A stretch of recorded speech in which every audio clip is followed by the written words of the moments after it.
Welcome to another Simple Dad Instagram tutorial. In this video, I'll show you how to create 2023 with friends, add yours template on Instagram.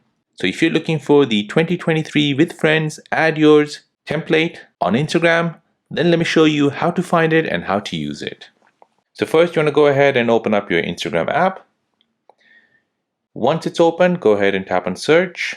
Here you're searching for the account add yours stick, so you can tap on at and then add yours sticks with the S, and this is the account you're looking for. Go ahead and tap on that. Now within that account, if you go down the highlight section on December 23, go ahead and tap on that and then tap onto the next one until you find 2023 with friends.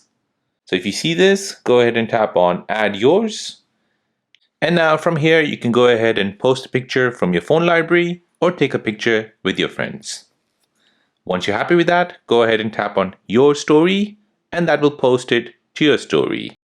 So there you go. That is how to use the 2023 with friends add yours template on Instagram.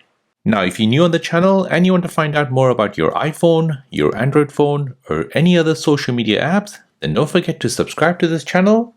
Hit the like button if you find this video useful. Thank you for watching and see you in the next one.